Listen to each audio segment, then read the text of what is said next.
Hey listeners, we're nearing the end of our 15th anniversary fundraising campaign, and we need your help to meet our goal. This campaign offers you a chance to win a unique food and music experience in one of the most exciting cities in America. Here's how it works. Donate to HRN and you'll be entered to win dinner for two and 2 tickets to a concert in one of 8 amazing cities: New York, Los Angeles, Philadelphia, Nashville, Las Vegas, Charleston, Ardmore, Pennsylvania, and Asheville. All donations support our work educating food system storytellers. And when you donate, you can choose one of those cities and you'll be entered to win dinner and 2 tickets to a show. So help us reach our goal and enter to win dinner and a show in the city of your choice. Check out heritageradionetwork.org/15 to donate and enter to win today. That's heritageradionetwork.org/15. Thank you.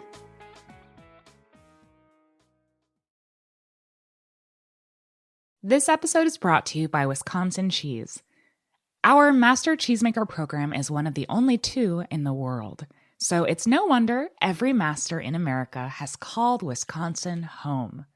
Find your next favorite cheese and meet our makers at wisconsincheese.com.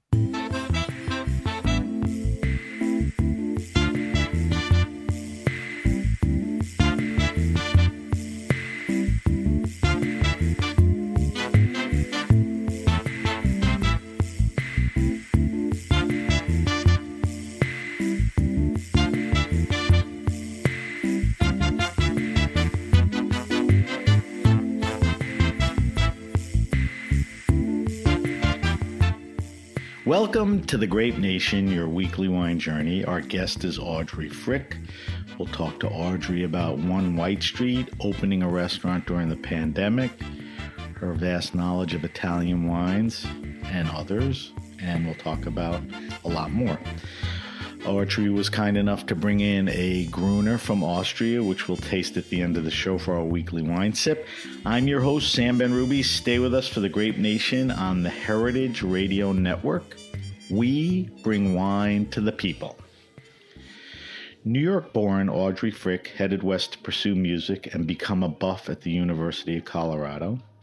She got the hospitality and wine bug in Boulder at Bobby Stuckey's Frosca, working her way to the opening team at Tavernetta in Denver.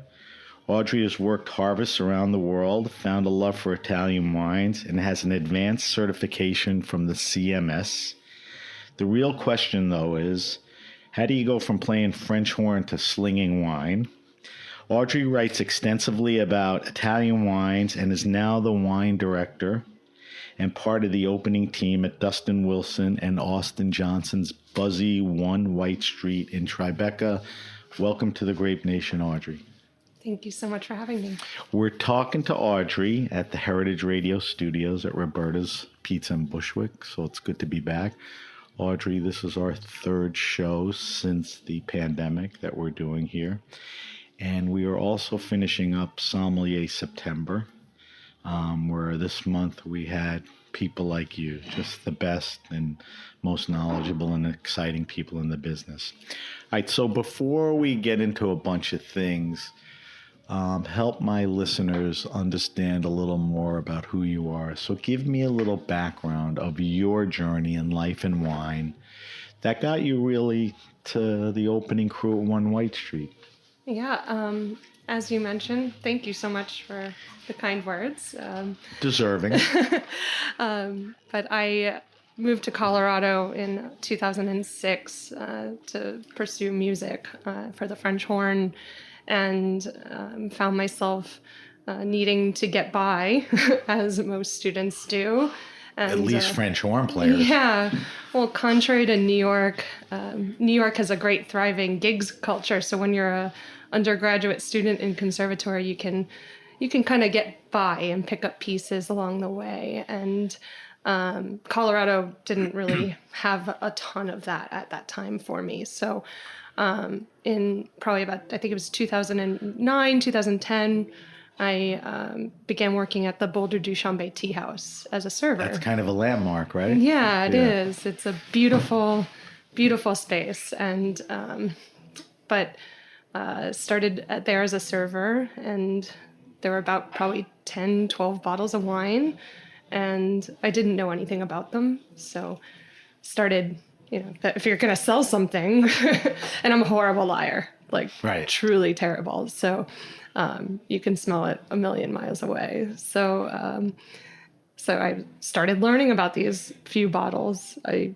don't really remember what they are now, but I think maybe it was something. There were some wines from Chile, and there was a German Riesling, and I think it was probably those kinds of things that sort of really transported me at that time. And I'm a pretty narrow focused person. When I get into something, it's kind of all or nothing for me. So my focus shifted from playing the French horn 8, 10, 12 hours a day to studying. And for what it's worth, I found out about the CMS and a gentleman named Bobby Stuckey, master sommelier. And Guru. yeah, I didn't even know the scope of it at the time. It was Probably better. Yeah, that's actually, in some ways really true. If I had known, I think certain things would be different, but so it goes. But I found myself really kind of obsessed with it, and really fell in love with it, and everything about wine and beverage in general. Like, it started with tea. There were hundreds of teas there. Now has parallels to wine. 100%. There's a great, You take a job with Bobby at Frasca. I mean, you really start at the bottom type thing, right? Oh, yeah. I actually I wanted to apply at Frasca. It didn't have the guts. It looked far above where I was at that time. So there were 2 gentlemen opening a place called Oak at 14th, also in Boulder, who had come from Frasca. And so Brian Dayton and Steve Radzikowski took me under their wing, and we opened that restaurant. I actually came on for the second opening. They had suffered a pretty devastating fire that had put them out for 9 months, I believe. Wow, tough break. Yeah. And then when Brian kind of saw that I was really driven on this wine path, and that Oak was kind of more of a cocktail focus, and I would take care of Bobby and Danette on Sundays. He sent you to Bobby. He said you really belong at Frasca if you have this wine bug. He saw that was my path and did everything to support it. And, Good guy. And same with Bobby. So you get to Frasca. Just tell me from there how long you're there, what you're doing. And I mentioned you went to Tavernetta, which was one of his extensions. Yeah, both incredible places. Very, very different, but also same sort of culture piece. So started at Frasca, and before that, I actually started in the operator office. So I was answering the phones for both Pizzeria Locale and for Frasca. That position I don't think exists anymore. And then I got promoted to glass polisher. So I'm a native New Yorker, but even having spent a little time in Colorado, I think it's only now that I really appreciate that room for what it is. But it's a beautiful, gorgeous, glowing room when you look up. And you see all Zalto. At the time, there were like other other things, but it's a pretty powerful thing. And that room really teaches you the flow of a restaurant. You see the pacing from purely glassware, and there's a tasting menu, and there's 2 tasting menus there, and then wine pairings. So feeling that flow and that pressure from a physical standpoint, and you're trying not to... It's as good as anywhere. New York, Paris. I mean, his attention to detail, the quality of the food, the ambiance. Yeah, and you're just trying not to break a glass or cut yourself. Right, especially Zaltos, right? I think he was on it before most people. Your heart just stops every single time. So does everyone else. Yeah, totally. And it stops the room. So trying not to draw that attention to yourself. So you take advantage of Bobby's expertise, the amount of wines that are around. You start really upping the game. Yeah. But wasn't the focus Italian? So the list at Frasca is global. It is. Okay. So, but it's based on the region of Friuli, Venezia Giulia. So a really unique region that's tucked into the northeasternmost corner of Italy, and has a tremendous like separation in terms of its influence, like with the Austro-Hungarian Empire. And the chef is he from there? No, he's not from, but that's the region he chose to cook. Bobby and Lachlan. They had worked together at the French Laundry, and so they fell in love with that region, and opened Frasca in 2004. And pretty good run, strong as ever. All right, so you're there. How long? And does anything unusual happen until you get to like Tavernetta? I mean, obviously they like you, so they're opening another.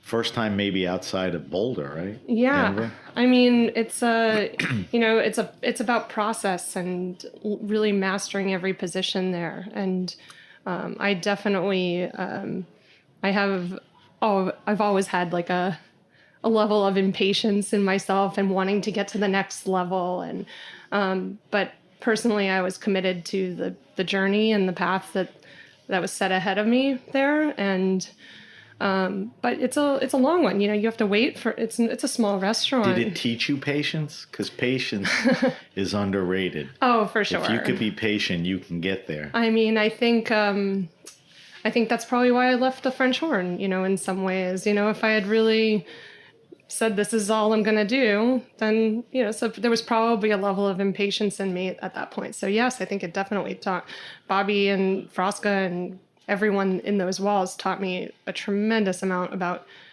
the process and patience and what it is to be great. Right. And sometimes that's not like most of the time, it's not the like glitzy, over the top stuff, right? It's all about basics. That's how you get to be glitzy, by, checking in on the basics. All right. So when does Tavernetta come up? So I was there. So I was at Frasca from, I believe it was 2013. And then we opened Tavernetta in 2017, I believe was the... Oh, so decent. So yeah, so I was at Frasca for about 4 years, and then we went down to open Tavernetta, and as all great construction projects go... Not on time. Right. But wait, when you left Frasca, were you full-blown sommelier? I mean, were you a wine guy, wine woman person? Okay. So at that point, I was really kind of moved into... that at Tavernetta full time. At Frasca at that point, I was probably a few days a week as a sommelier. So you were doing that plus other things. Yeah. So most of my time there was what he wanted you to do. Server. Yeah, I was an advanced by 2016. And I was going to ask you. So during that tenure at Frasca, you worked on your certifications. Yeah. Cool. And definitely failed that a few times. Well, you're not in the minority. So Tavernetta, you're given a little more rope, as far as the wine and all that? Yeah, so we started with a great group of 3 sommeliers, and of course Carlin Carr, who's my dear friend and mentor, and she really oversees all of the programs. Still there, right? Yeah, oh yeah. She's been doing this there for... Lucky to have her. She's incredible. Yeah. If you haven't had the chance to meet her... I haven't met her, but I only hear good things. She's the best. You gotta bring her on. Yeah. When we can get her to New York. I can't wait. So she oversaw that program. She built that list. And then we had a team of 3 of us, Brian Schrader, Tyler Potts, and myself. And we all shared equal responsibility there. And really we just banded together. It wasn't without trials and tribulations leading up to that point. I don't think there was a period where I wasn't scheduled to go down there. There was a period where I was scheduled to be the head sommelier. And then that shifted, and all of those things I think are really, I'm so glad that they happened, to be honest. You know, it makes the path for you. So you spend how much time there, and when do you come to New York? So I was there until basically in January of 2019, I made a trip home and, just came. I don't take a lot of Family was still in vacation. New York, Yeah. right? And, you see your family and you're like, wow, I don't get Wait, to do did this a lot. You came home to visit gainfully employed, No, or you had left? No. I was just on a vacation. To visit. Okay. And so what happens? You got some kind of bug? Yeah, it just felt like it was time to move home. And it was a really emotional thing for me. I came back and I told Bobby at the beginning of pre-service I needed to talk to him at the end of the night, and he was like, "Absolutely not, right now." Right now. We Don't do that to me. That's one of the other great things about that culture is like you don't hold on to anything. No, You're direct and you get it out. That's always the best way of communication. And so it wasn't like I put in a week or two. It was almost a year that I put in notice. And it wasn't a notice even. It was just, I'm ready to move home. I would love to run a program. It's time. This was the path when I started, and they said, what do you, they're really goal oriented. So, they said, what do you want to do? And I said, I want to run a program. And, that was what I had set out to do, and it was time. So he was like, we're going to find you something great. And I wasn't expecting an answer like that minute, that week, that month. When he said that, did he mean like through his contacts in New York or locally there? I think all of the above. Okay. Just here in the city. And so kind of long story short, he found out that Dustin was going to be opening something, and him and Dustin are close. So his recommendation has sway. It was a pretty powerful moment there because I think it's just the lineage, and not to say that that's everything, but you dedicate X amount of years of your life. I mean, if I could have stayed at Frosca for forever, it's that type of place. Yeah, it's like there is a buy-in, and that school of thought, and you watch the evolution of a restaurant group, and it's pretty powerful. All right, so Bobby reaches out. He knows Dustin. So you transition, and we'll get to stages and all that, but you transition from being out in Colorado to coming to New York and committed to One White Street, which sort of segues into my next question. So you were part of the opening team at One White Street. Oh, yeah. Right? All right. So we talked about how you got involved in the project. I had that as a question. Let's talk about what it's like opening a restaurant during the pandemic. Remember you talked about the construction at Tavernetta? I would guess that the pandemic itself had an effect on deadlines and people and hiring and all that. So tell me about opening, a restaurant during the pandemic, the things that just still, don't leave your head.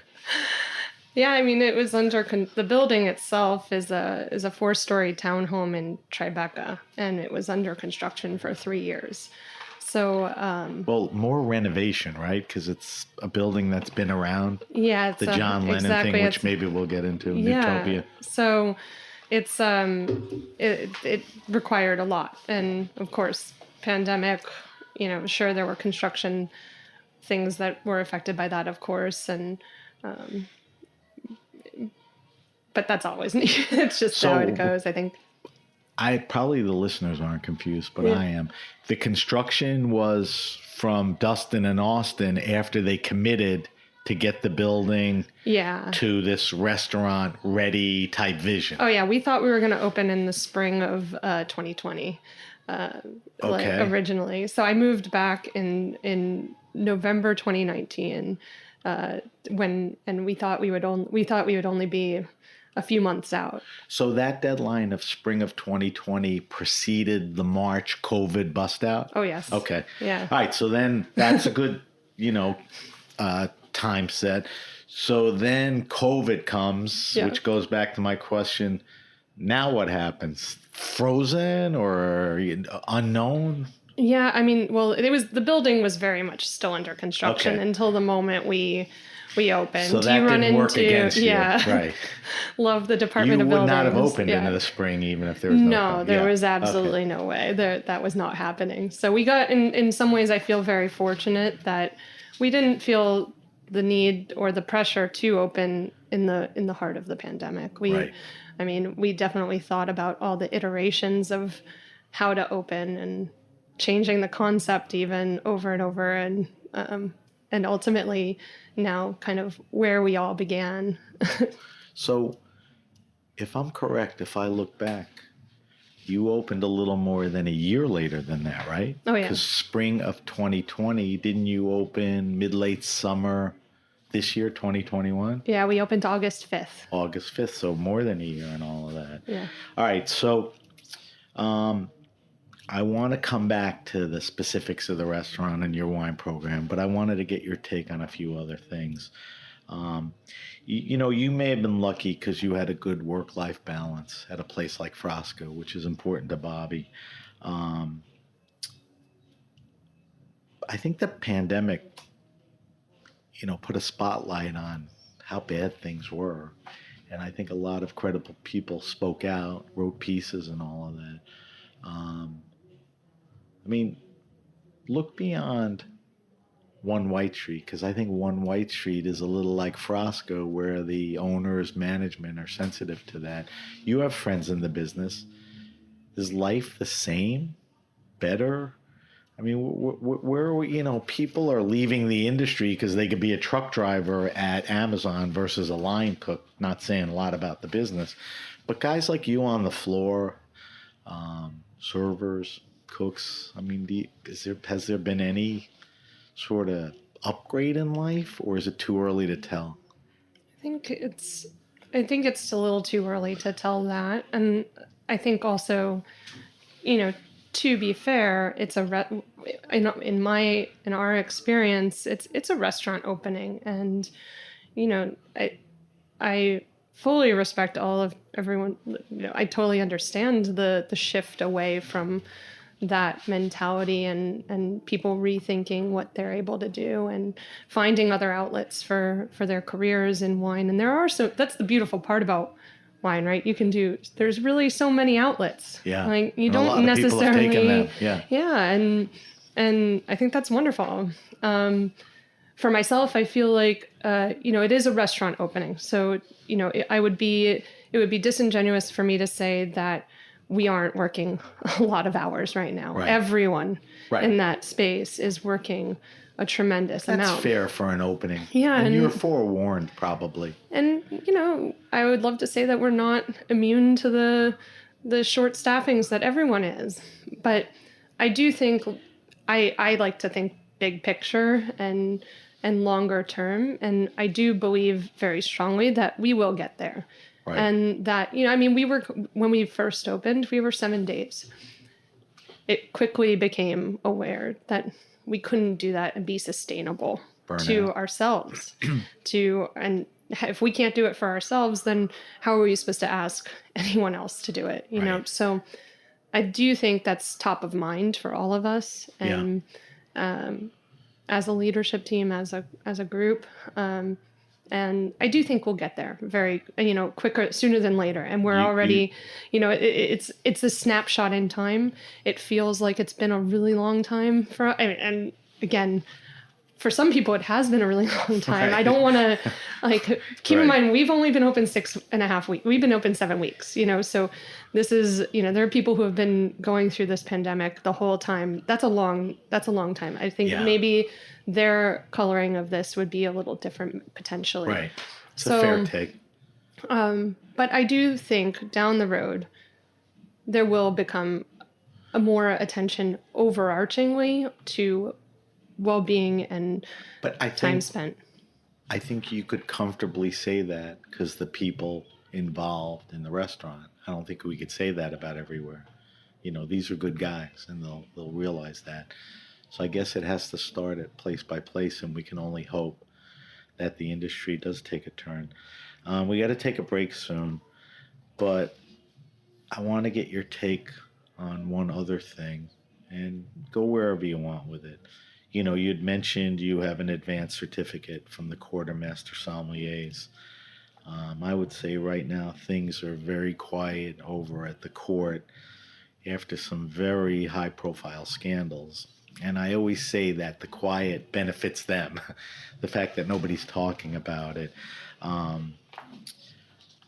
Couple things that, you know, interest me. Are you going to further your studies? Is what happened, does that have any effect on where you take this? Yeah, I mean, to be candid, I did also co-author the petition against them from candidaents that. I know yeah, that, exactly. but I no, check totally. in now. Yeah, totally. So I mean, Dustin, yeah, 100%. And and you know, myself and one of my co-authors, we did just sit for the exam, and so I think, you know, so to be, you know,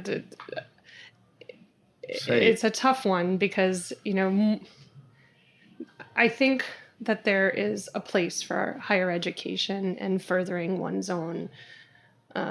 Maybe there, maybe not. Exactly. Fair enough, right? Totally. And for myself, I can only speak for myself here, but I do think that is it a perfect system? Absolutely not. Clearly, there are incredible challenges there. To put that's a euphemism, but right. But I do believe that there are good people behind there that are working towards. So to that point, yeah, and we know some of those people. Yeah, you know, you've known these people that are in there now and doing testing and trying to work with the board and all that. Have you seen any changes there? At this point, I wouldn't say that satisfy you, but are you seeing change for the better or even that slow? I mean, I think at the moment, I maybe haven't seen much in term. I think there has been a slowdown. Maybe it's because they've picked up exams again. Yeah.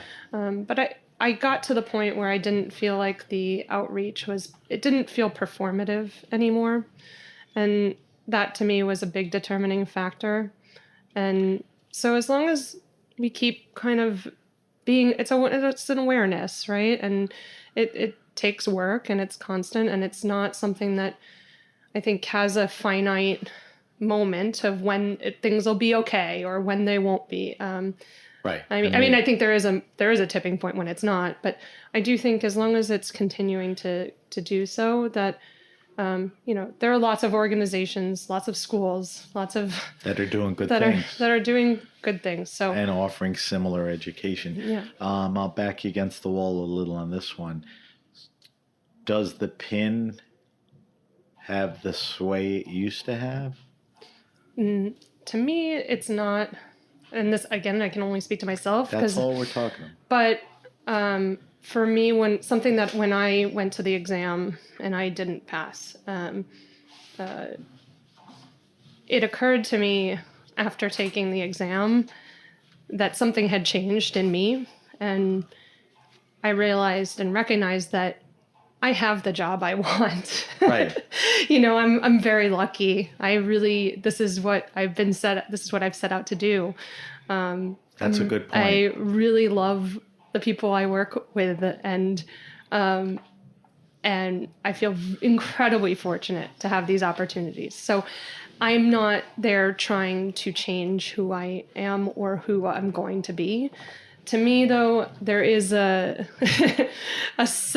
probably a detriment to a self-detriment, like a stubbornness to just know that I can do it. Right. And, you know, to spend so many years, more years than I ever spent playing the horn in conservatory. You know, it's pretty wild. Yeah. You know, so there's a stubbornnness there on my part that I'm fully aware of. And I do hope, I do hope that there are other opportunities to further education by having that. But to me, it's not about that anymore. So. No, and you set that up well. There was a time where people thought that they had to do that to get where they wanted to be. I think you figured out that it goes way beyond, you know, a pin or the court or whatever. Tell me about this. We're going to break in a minute and talk about, One White Treat, the wine program, what you're doing over there. But I always ask my guests, especially my sommelier guests, tell me about some wines, winemakers, regions that are exciting you right now. And if there's such a word, the excitation could be you personally, you for the restaurant, this is cool for here. Tell me a few things that are, interesting to you. Yeah, I think it's a wonderful time for wine. Yeah. I think whether you're comfortable eating and drinking out or not, I think it's been a really exciting time for people to discover new wines. So tell me and about get to some. know like your neighborhood. I'm tapping you wine for shops. specifics. That's a good think, point. Your neighborhood wine shop will help you there. Yeah. But I have Audrey in front of me, and Audrey's going to answer this question. I was never a Spanish wine lover historically, and I love the wines of Guimaro and Guimaro. Yep, Guimaro. exactly. I hope I'm not butchering their pronunciation. So sorry if I am. I think you got it. But from Ribera Sacra, those Mencias that are Mencia is the grape, right? Yep, exactly, and grown on these schist soils that are incredibly difficult to farm and just have this dark fruited quality, but have lift and freshness to them. And does a maker come to mind? Can you? Oh, Guimaro is the. Guimaro. Yeah, no. I forgot you said that. That producer is really, really lovely. I love the wines of Formonos. It's so for the number. Oh. Monos. Formonos. The Four Monkeys, and they're in Sierra de Gredos, and they make great Albilo and high elevation or relatively high elevation Garnacha, but nice. Really fresh and vibrant, and I think are just delicious. Their whites are textured and without being fat and oily. They're great. Right. They're just those were really surprising to me. So how does this come about? I mean, did you travel at all? Or have you traveled since COVID? There were opportunities when you work, you could take off and visit vineyards. That didn't go on. And then when things felt safe, you didn't go anywhere really, right? Yeah, no, I've been pretty much in Lower Manhattan. Yeah, right. You haven't even been above Chelsea. I haven't left the neighborhood in a really long time. So is it a wholesaler, importer? Who influences you where you answer this question now that you have this new appreciation or an appreciation for these Spanish wines? Yeah, I also was during the pandemic, I was helping Dustin and the Verve team. Okay. He's got a good Spanish and those wines and Jose Pastor selections are, and they're that makes total sense. They're incredible. Just opening your mind to trying something different, and I think it's a really. Yeah, it was just a perfect spot for me to do that. But there's got to be stuff where people tried to open your mind and you tried something different that didn't hit you the way this stuff does, right? Yeah, and maybe it's a salesy thing too. Maybe people weren't pressuring me at that moment. Well, that was my next question. I mean, are importers and distributors back on the street in full force with product? Where you got to slot them and, they're pushing too much stuff that you could even consider. I think... Is that there yet? I don't think so. No. And to be honest, I just don't have the time to take as many appointments as maybe in the future I would. Right now, we're just trying to get the foundation of the restaurant off the ground and make sure we have You'll worry about that later, right? Which we're going to talk about. Audrey, we have to take a quick break. When we come back, I want to talk about the restaurant and the wine program and a couple other things. We're talking to Audrey Frick. Audrey is the wine director at One White Street, which is definitely a new hot restaurant in Tribeca in New York. And when we come back, we'll talk about that. You're listening to The Grape Nation on the Heritage Radio Network.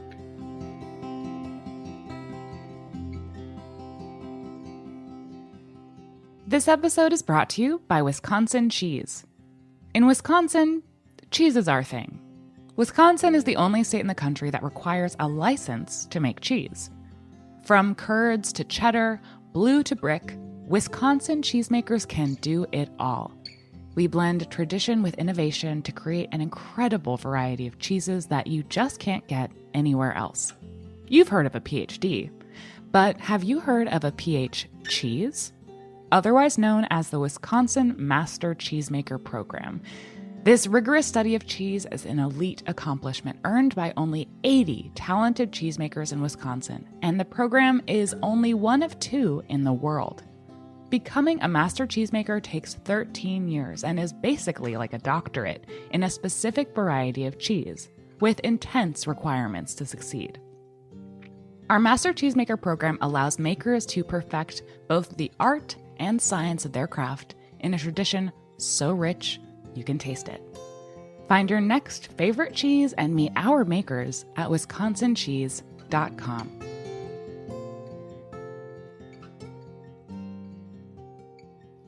All right, we're back. We're back with my guest, Audrey Frick. Audrey is the wine director at 1 White Street on White Street in Tribeca. Audrey is also our 4th in a series of Sommelier September expert wine people. So we'll get some more takes from her. All right, let's talk about 1 White Street, the restaurant, okay? Tell me about your participation in the putting together and curation of this wine list. 100%, 90%, half? I mean, what was your hand in it? It's 100% my list. It is. Yeah. So your boss, who's a swell guy, one of your bosses, is Dustin Wilson. He's a master sommelier. So did I say he's a master sommelier? And then he owns multiple wine stores, which are very well curated. Was he standing over you, going, why are you doing that? Or shouldn't you think of... Not once. I almost wish, especially in the early stages, I was always like kind of hoping he would jump in. Pretty cool and like. That he didn't, though, right? I think in the future I'll probably be very grateful that he didn't and doesn't. He knows better. Were there marching orders like here's, and we'll talk about the food in a second. You know, I had James O'Brien here last week, and when he opened Popina, it was basically Californian Italian. It's more global now. Yeah. I think that was his thing. Is there any thinking, or just the best wines you could put on the list? No, it was well, you know, first and foremost, it was, you know, here's your budget. And fair. You know, and then that's cool. That's really turning the keys over. And then we get, you know, halfway through and it's like, okay, you have a little less. There's a lot of construction. And then it's not to say nothing's 100% anyone's. So, I mean, because I also, it's their restaurant, and I'm a firm believer in carrying out the vision that we all set, and that they set their vision. So to that point, yeah, because that's a good setup again too. How do you define the list, or what's the mission of the list? Yeah. With all of that, now you're really getting into, you know, specifics. What's the wine list? Yeah, so we have a farm first, and also that in the Hudson Valley, so just outside of Hudson, New York. I was going to ask you later, but Rigger Hill Farm. Yep. What is it? So, be specific. Yeah, so it's an organic, working towards biodynamic farm that Austin really has done an incredible job curating everything that's going into that. Danny Morales and his partner Katie are doing incredible things up there. But that's top of mind. All of our produce is coming from there. So it's a the idea of, it's control. Yeah. It's, control in a good way. Here's what we like, what we want to do. And Danny's up there, Austin's cooking. And it's legitimately farm to table, collaboration. Mm-hmm. But why did you bring that up when we were talking about wine? Because I think it's important to be informed by what we're receiving from the farm. So to say it's seasonal doesn't really do it justice. I know it's nothing new to talk about this. I'm not reinventing anything here, but for example, it rained in August, incredible amounts. So we lost all of our carrots. And then, so we had this surplus of mushroom. And so these things that you expect are going to happen, life happens. Good point. And so and carrots was a big part of the opening menu, I think. Yeah, right? I mean, there were carrot skewers. Right. There were a couple things. You got to pivot. It's like you want to, and opening a restaurant, you want to, things are going to change all the time, and that's going to be a great thing. But you want also your team to feel really confident in being able to digest information, and you're creating this culture. It takes time. So how does the farm fit into the mission and you defining the wine list? Keep going. Yeah, so I mean, it's a very New York cellar. It's on the 4th floor of this building. That's a fairly small. It's an attic, not a cellar. Yeah, it's not like this isn't right. It's not EMP's cellar. No. And so there's limited space. And I think keeping it informed by what we're receiving from that and being flexible. So, and also just having great value, like across the board. So value is important. Yeah. Collaborating with Austin, who is working with a farm and focusing on that. That's part of it. What else? What about like the type of wines, producers, natural? I mean, do you have a mindset on that? It's globally inspired. So, I mean, and as is Austin's cooking. So it's there's freshness to it. There's always great textures. So it's an incredibly food friendly situation to be in. And it's also really great because I can be really versatile and expand and be a little more adventurous in some categories. So I will never I can't, wave a giant PR flag saying it, but, it really is a focus on sustainable and regenerative agriculture as is informed by what we're doing at the farm. So I think that that's something that, is more and more important as we get down these roads of... well, natural wine is no longer a term because natural could be anything. Sure. Sustainable is a good practice, but people can do other things. Yeah. Regenerative, now you're getting into how guys farm. I mean, now you're getting specific. Is few biodynamic and organic guys there are, guys who practice regenerative, so you're really, picking out the cool guys in that sense. Yeah, and I think we're only scratching the surface with it too. It's, I think if you listen to people like Mimi Castile talk about it, there's a whole other level that, I mean, I feel very just on the surface level of education on it. So, but I think it's important to pay attention and try to love focus that. on that. But I worry about this sometimes. You can't control the clientele, and it's a very high profile restaurant. Tribeca is maybe the wealthiest zip code in New York at this point. So that's your clientele. Do people come in and they're just looking for trophies? Oh, yeah. I mean, that's happens. I'm just curious. I'm Mr. Big Wise Guy, and I'm like, I need an 89 Leoville Lacoste. I think that's awesome. Let's go. So what? Wait, do you carry it? What happens? I don't have that yet. But, I think it's important to carry some of the great wines of the world. It's never going to have maybe the exact thing that you're looking for, right, but and because of the size, like you said.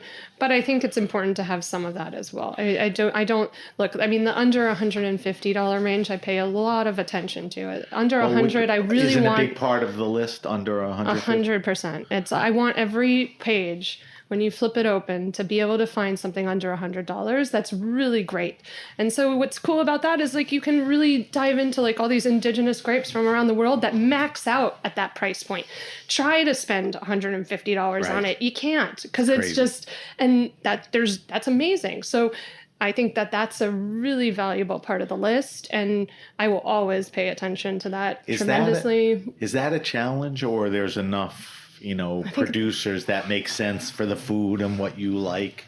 I think there's so many. It's about not offending your friends. That's a great thing. It's like I'm like, oh man, I have to make sure I represent so and so, and you will get there. But that's the beauty of a rotating list. It's not to be stagnant. It's not supposed to be like the core list. Right. I mean, you have to have some things that you can kind of lean on, but I do think that's the fun of it. I think that's the fun part. Yeah, I think that's The high end speaks for itself. That's what keeps you juiced, and it's a challenge. Part of the challenge is not being able to take your friend's wine that you like. It's just you maxed out.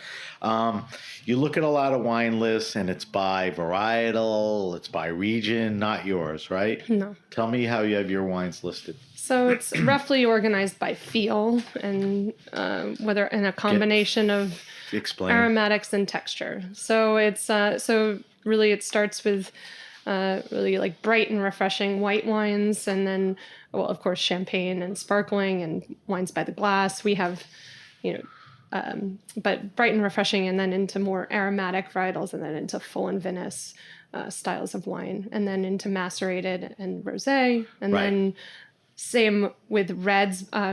So this is kind of a hot one, I guess, is the chillable red section that I have. Very hot. I know, but I think it could be misconstrued, and it's not to say that I think that all wine. I think wine should be served at cellar temperature. I just think that some wines benefit from being served a couple degrees cooler and be set on ice. The chillable red can be a little chillier than 57, 55. It's like some of these varietals that lose their structure and just, I think, feel better and have more tension and snap to them when they're served colder.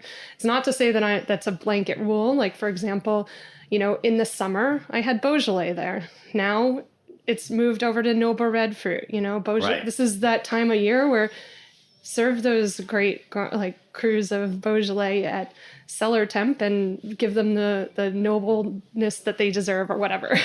So serve them a little warmer. Same with whites. Whites that should be textured. You brought a white in. You asked if I could chill it, and I said we ain't chilling it. We'll get the real taste from room temperature. No. But I get there's a way to do it and present that wine or that grape the best way.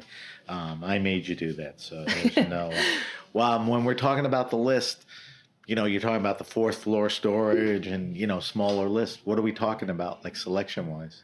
You mean in terms of numbers? Like 300 is 300? Where we're sitting at right about now. I do have the ability to kind of grow that a touch, but but it's a work in progress. Is by the glass an accommodation or an important thing for you to present? Huge. So downstairs, really we're two restaurants in one. Explain. So downstairs is a wine bar, and it's a separate menu, and then second and third floor are tasting menu with optional wine flight. So I think it's important that those are separate than the wines by the glass, and then we have about 20 selections by the glass at the moment. So, and then those are constantly going to be changing. Right. So, seasonal food. Yeah, exactly. But the tasting menu... Mm-hmm. Can't you succeed at doing a wine by the glass through the tasting menu? Sure. I think it's up. I mean, I'm happy to offer those. Like, if we're pouring something upstairs and someone asks for something, by all means, we can. Oh, okay. We can pour it downstairs. So you have an idea of what you want to do. They're independent of one another. So there's kind of multiple things going on within the same space at one time. I'm glad you explained that. So it sounds pretty exciting, and it sounds like you're there, but it's always going to be moving, which is nice. But like I said, against the food, against the seasons, taking things on and off. It sounds very exciting. You can go online and look at the list, if you go to One White Street. I update it almost every day. Do you? Wow. That's why you're so busy. I want to subject you to our wine list, which I mentioned. I'm going to ask you 5 questions that we ask all our guests.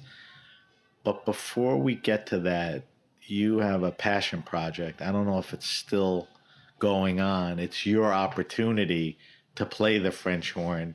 It's a band, whatever you call it, Champagne Supernovas. Is that still happening, or was that a one-off? No, that's definitely a future real thing. Tell everyone what Champagne Supernovas are. So it's basically myself and a bunch of great wine women in California and Colorado, and kind of a joke, but not at all. They've been having practices you're classically out. trained, Yeah, totally. horn player. I'm sure there's other people that had piano lessons since they were 8 type thing. The Beatles used the French horn, so I think that would make a really great first one for me to try to take down someday. Yeah. But Taylor Grant, Liz Hittinger, Jamie Anderson, Carlin's a part of it. Carlin's in it. So when you Megan over at Verve SF. So these are friends. Yeah. But when you can, you try to we're play together. Yeah, and they've been coming up with songs and we're part cover band, part very cool, part original. I want to stay in touch with you on that and see how that progresses. When the world is back to normal and we can have a real concert feel. That's a good point. Yeah. You're not there that way yet. I don't know if we're huddled up in a room and I agree. In Jersey somewhere. The concept is cool. The execution is a little harder right now, but we'll get there. Yeah, someday the Stone Pony or whatever. All right. Or something That's your along inspiration. those. All right. Carnegie Hall. Yeah. All right. So here's the wine list. 5 questions. Everyone gets asked the same 5 questions. You may have answered this before, but what are you drinking now? What's in your fridge? What are you liking? Is it the Gourmero, Ribera's? What else? For the restaurant, for you? Yeah. Well, last night, one of our managers and I, after we were locking up, we had shared a glass of the Domaine Ostertag Sylvaner Old Vine from 2017 that we were pouring on the list with our gazpacho, which I thought was incredible, but we changed that so we had a little bit of that extra to share, and that was beautiful. So Sylvaner from Ostertag, who's a good producer. Yeah, what really else? Fresh and not there's texture, but it's not heavy. Right. Really, really lovely wine.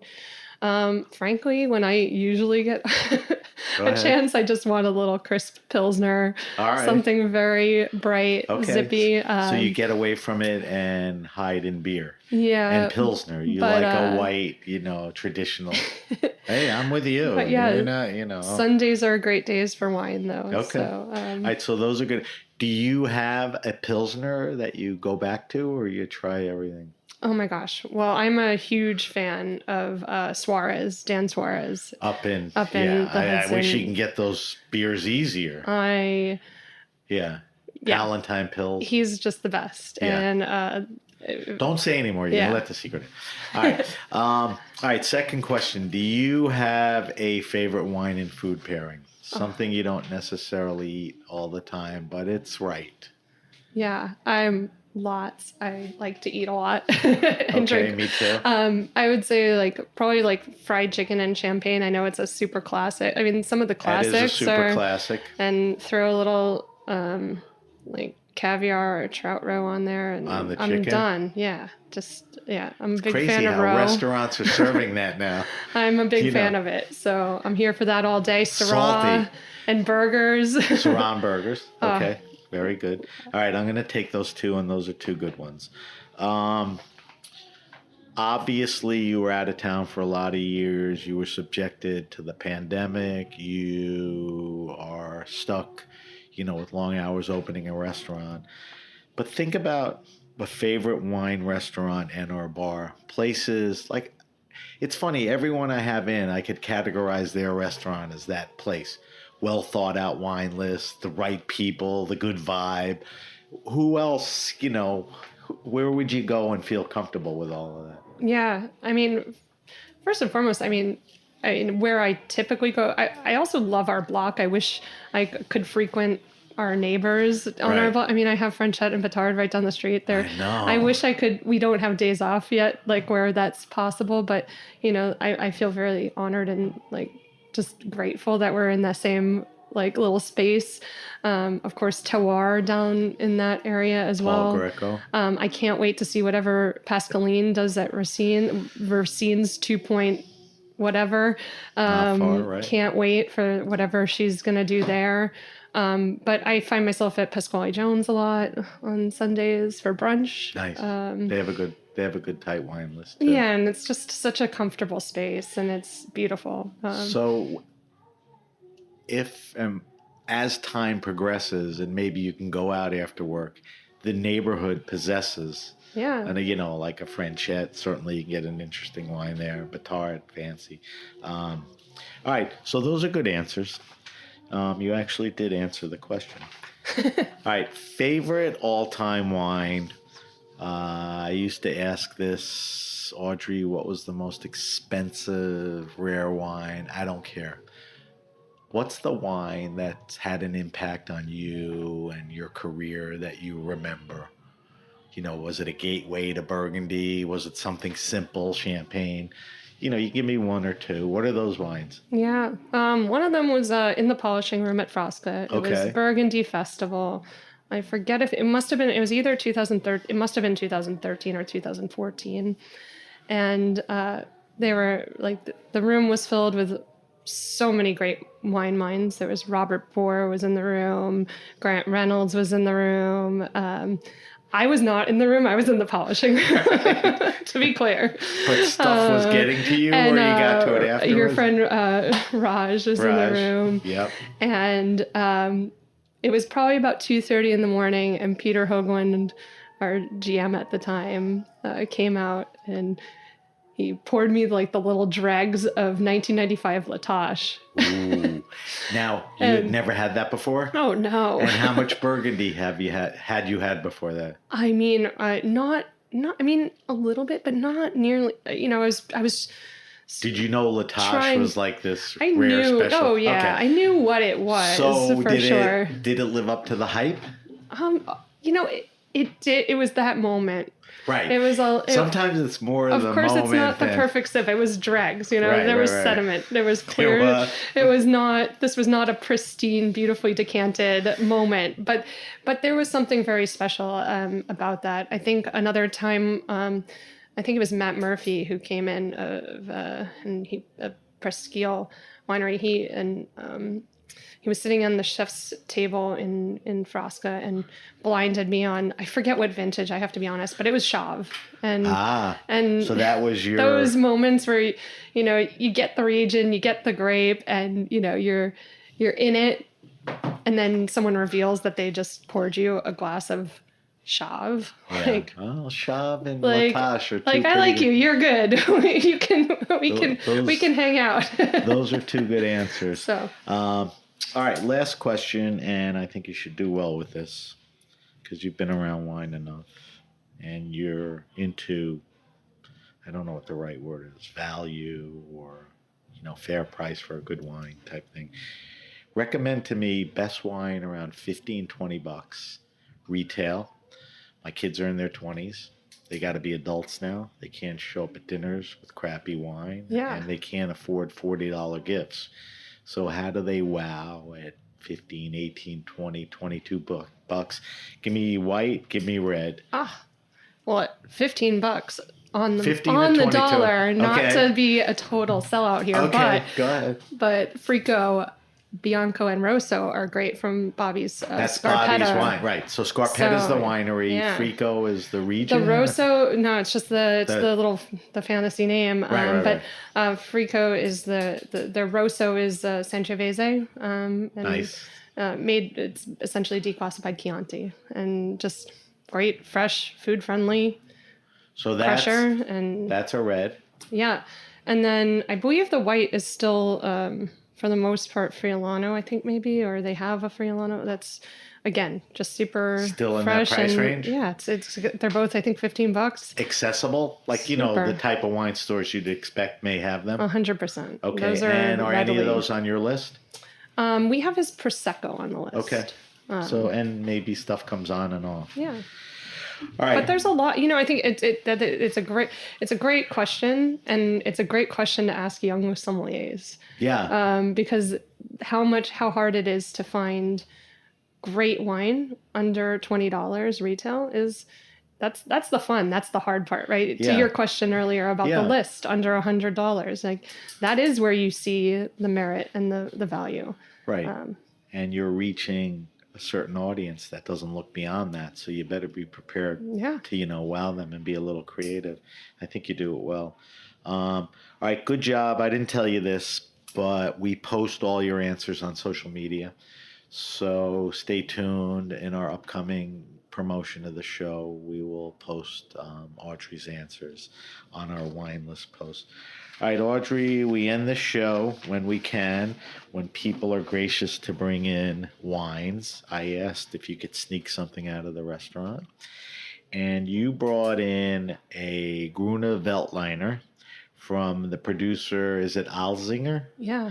All right, so tell me more. Year, tell me a little about the grape, the producer, and then we're going to taste it and evaluate it. Yeah, so this is Leo Alzinger, Federspiel 2020 vintage.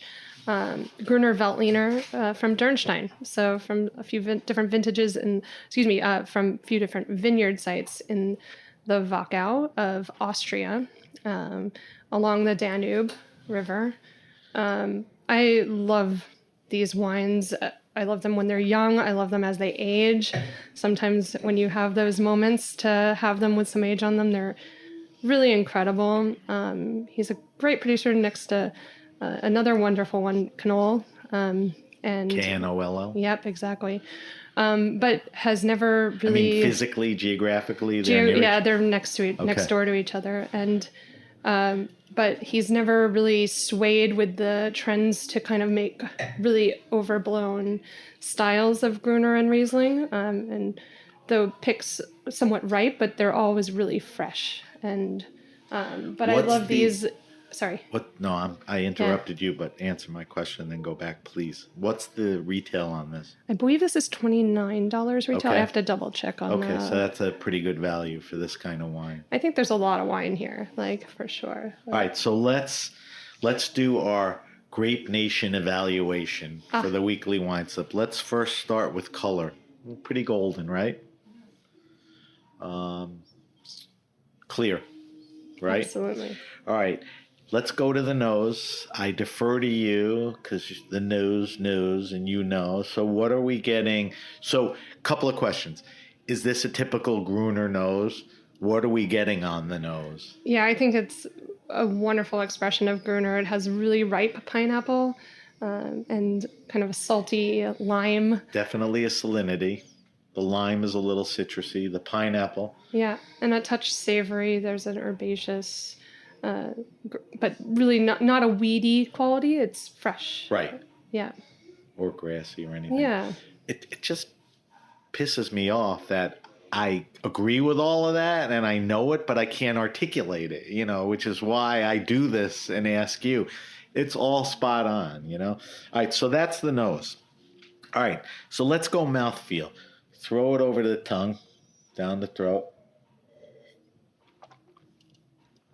Pretty medium plus. I mean, it's not a thin wine. It's not mouth coating, but it's got a nice body, right? Yeah, I love, Gruner. Sometimes people think it's just for that early spring veggies. This has a little more weight and texture without, again, I keep saying this, and I think this is just a theme of what wines I do love. There's texture, but it's not heavy or bogged down. So when you said green veggies, were you alluding to the fact that Gruner is a great pair with veggies? Yeah, it can be. It's one of the wines that does that well, and veggies can be hard. Yeah. But it goes beyond that. All right, so that's the mouthfeel. It's really nice. It's got a great feel in the mouth. Now, palate.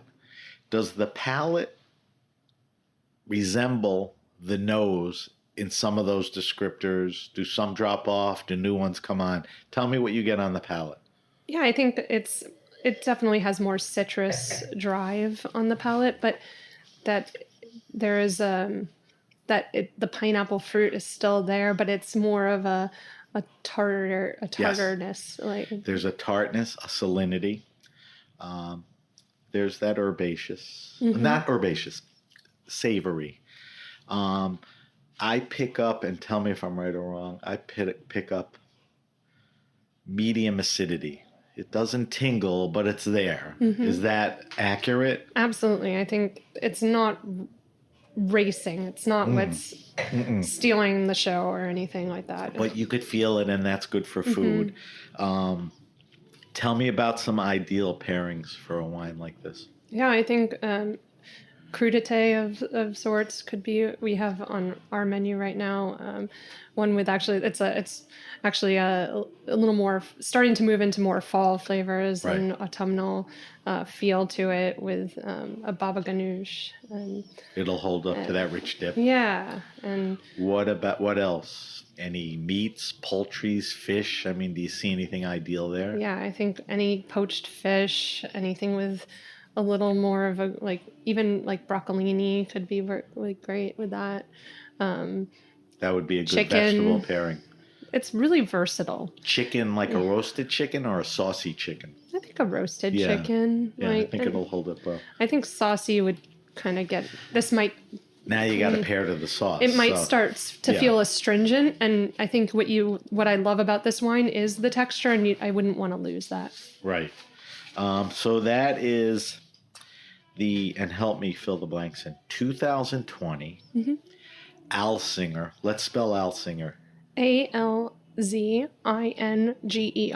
Alzinger Gruner Veltliner from, to explain what Dunsteen is? Dunsteen is the village. Dunsteen, Durnstein. Nailed it. Okay, that's Dunsteen.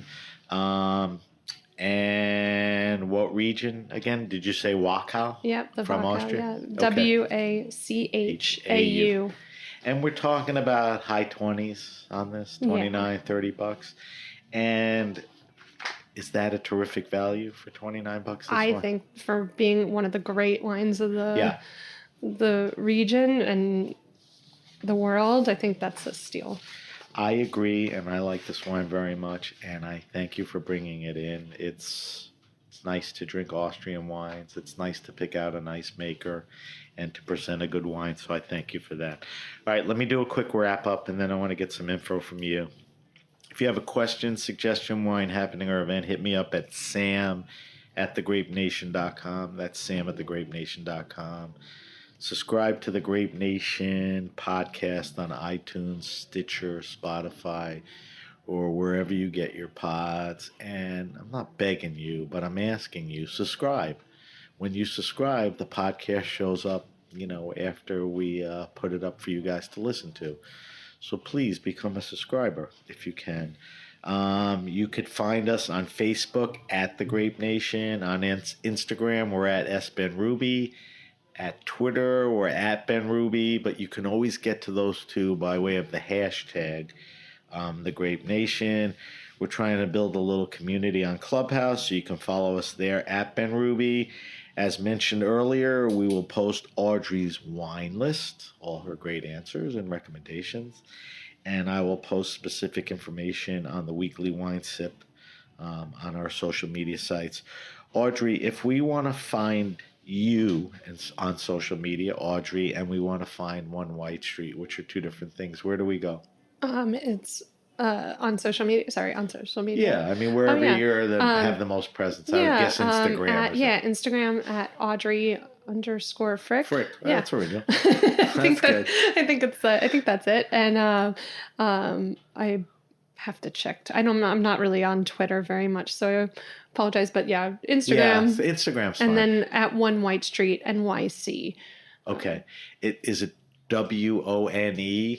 Yes, spelled out, yep. Is it ST or STREET? STREET. NYC. Okay, so all spelled out. Yep. You can go there, and you could also Google it and get to their website and see the wine list. All right, I want to thank our guest Audrey Frick for hitting in the 4th position on our Sommelier September. Awesome job. Thank you for coming in. As always, I want to thank our engineer, Armin, for sitting there and putting up with me, and everyone at the Heritage Radio Network. I'm Sam BenRuby, and you've been listening to The Grape Nation. The Grape Nation is powered by Simplecast. Thanks for listening to Heritage Radio Network, food radio supported by you. For our freshest content, subscribe to our newsletter. Enter your email at the bottom of our website, heritageradionetwork.org. Connect with us on Instagram and Twitter at heritage_radio. You can also find us at facebook.com/Heritage Radio Network. Heritage Radio Network is a nonprofit organization driving conversations to make the world a better, fairer, more delicious place. And we couldn't do it without support from listeners like you. Want to be part of the food world's most innovative community? Subscribe to the shows you like, tell your friends, and please join the HRN family by becoming a member. Just click on the beating heart at the top right of our homepage. And thanks for listening.